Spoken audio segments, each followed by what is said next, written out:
خب سلام. من میخوام سس پستو درست کنم. اومدم از فروشگاه وولورس سبزیجات تازه است و میخوام ریحون ایتالیایی بخرم. ریحون ایتالیایی که امروز اینجا هست، ریحون توی گلدون هست، از این گلدون کوچولوها از اینا هست و یکی از اینا هم برداشتم تو سبد. غیر از این 3 نوع ماده اصلی دیگه داره. یکی دیگهش پنیر پارمزان هست که این پنیر پارمزان 24 ماه هست. قیمتش هم ببینید ایتالیایی الان $55 برای کیلوه. چند نوع پنیر دیگه هم اینجا هست که اینجا میبینید. نه پارمزان دیگه هست که 12 ماه هست، نه $65 هست کیلویی که مثلا این 250 گرمی مثلا میشه 20 تومن.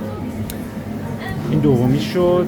سومیش روغن زیتون فراوکر خیلی خوبه و چهارمی پاین نات هست که میشه دانه کاج که تو ایران به اسم چلقوز میشناسیم، ولی پاین نات که میوه درخت کاج هست. یکم پاین نات ایتالیایی، یکمی توپلتر و کوتاه‌تر از اون مدل آسیایی یا افغانی که تو ایران هست. حالا بذارید من ببینم کدوم قرص هست. خب دانه کاج هم من پیدا کردم، پاین نات که من تو خونه کم داشتم ولی کم دیگه هم گرفتم. بریم حالا سس رو درست کنیم. خب بریم ببینیم تو کتاب سس ها به ما چی گفته در مورد سس پستو. اولا این تعریف رو داشته باشین. گفته که یک پستو، پایینش رو ببینیم، گفته پستو کلمه ایتالیاییه که به معنی از این حالت جنواییش از ریحون و پنیر و پاین نات تشکیل شده و هر میکسچری که خورد بشه یا گراند بشه، شبیه یک خمیر بشه به واسطه هاون یا فود پروسسور، میشه بهش پستو گفت. خب این از تعریف کلیش. حالا بریم پستو جنوایی چی هست که همون معروف ترین میشه. گفته ریحون 500 گرم، 5 حبه سیر ما داریم. پاین نات گفته 45 میلی لیتر برای 3 تا تیبل اسپون و پنیر پارمزان 250 گرم برای 1 لیتر، اینو برای 1 لیتر سسه و روغن زیتون 250 میلی لیتر یا 1 کاپ. خب بریم سراغ درست کردن پستو. عرض موضوع که این فود پروسسور ما ریحونمون اول بیاریم. این از ریحون ما، این ریحون اینجوری فقط ساقه‌هاشو نباید بریزیم تا ساقه‌هاش تلخ میشه، فقط برگا رو ما باید بریزیم کامل ریز کنیم. اینا رو که ریختیم، یه حبه سیر دارم من، یه حبه سیر میریزم.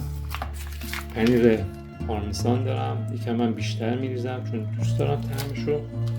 پاین نات هم که بهتون گفتم، این پاین نات این 25 گرمه که من میریزم همشو.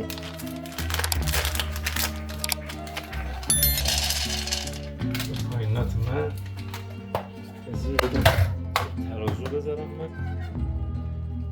ببینید روی گرم. اوکی 0.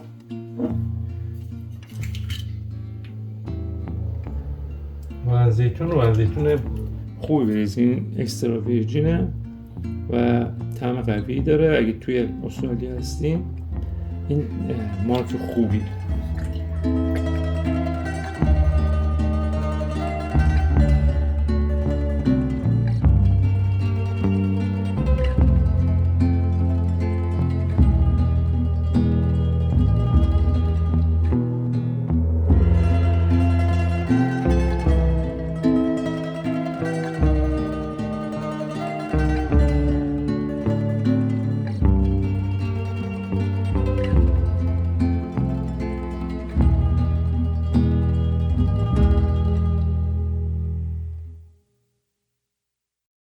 ببینید چه ریحون خوب و با کیفیتیه، ولی خب برگو این کامل ساقای همین ساقاش رو باید بگیریم.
خب من پیتزا بیس آماده دارم، میام و از سس پستو استفاده میکنم.